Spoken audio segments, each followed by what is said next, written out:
ఓం శ్రీమాత్రే నమః. ఉదయం మీదైతే విజయం మీదే. విజేత అంటే అందరికంటే ముందుగా లక్ష్యాన్ని చేరుకున్నవాడు. అందరికంటే ముందుగా లక్ష్యాన్ని చేరుకున్నాడంటే అందరికంటే ముందుగా సాధన ప్రారంభించి ఉంటాడు. అందరికంటే ముందుగా ప్రారంభించి ఉంటాడు అంటే అందరికంటే ముందుగా లక్ష్యం గురించి ఆలోచించి ఉంటాడు. అందరికంటే ముందు ఆలోచించాడంటే అందరికంటే ముందుగా నిద్ర లేవాలి. అంటే పొద్దున్నే లేవడం బ్రహ్మ విద్యేం కాదు, మనల్ని మనం కష్టపెట్టుకోవడం అంతకంటే కాదు. దేనికైనా ప్రారంభం ముగింపు అంటూ ఉంటాయి. 7ంటికో 8ంటికో నిద్ర లేవడంతో రోజు ఆరంభం కాదు. మన పెద్దలు బ్రాహ్మీ ముహూర్తం అని చెప్పిన సమయం నుంచే, అంటే తెల్లవారుజామునే రోజు మొదలవుతుంది.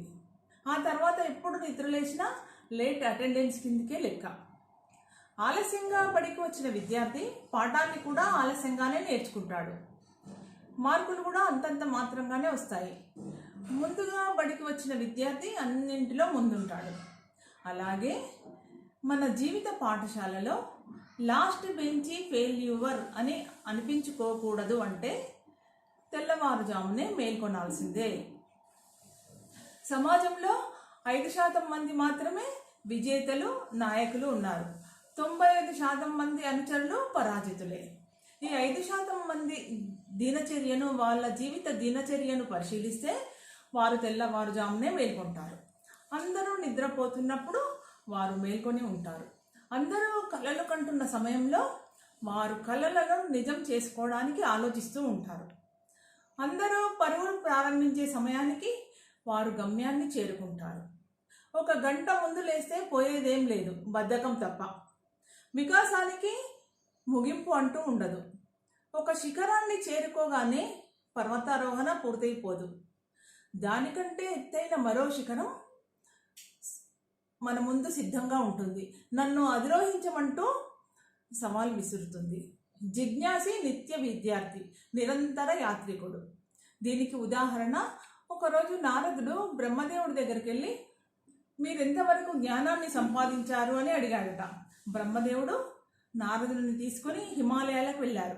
అక్కడ ఆకాశం కంటే హిమాలయాన్ పర్వతాన్ని చూపించి దాని అడుగున ఉన్న ఇసుకరైనంత జ్ఞానాన్ని కూడా ఇంకా పూర్తిగా నేను సంపాదించలేదని చెప్పారట.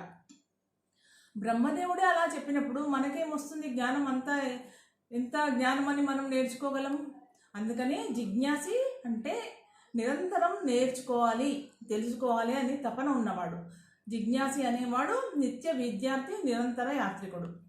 ఎంత తొందరగా లేస్తే అంత తొందరగా ప్రపంచాన్ని ఏలుకుంటాము.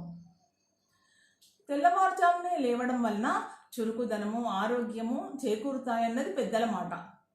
ఉదయము బ్రాహ్మీ ముహూర్తంలో అంటే తెల్లవారుజామున మేల్కోవడం సమయంలో చేసిన పూజకు కానీ, ధ్యానానికి కానీ, తర్వాత జపానికి కానీ శీఘ్రంగా ఫలిస్తుంది. అతి శీఘ్రంగా మనకు ఫలితాలు వస్తాయి ఆ సమయంలో చేసిన ఏ పూజ కానీ, ధ్యానం కానీ, జపం కానీ అని మనకు ఋషులందరూ చెప్పిన మాట. జై శ్రీరామ్.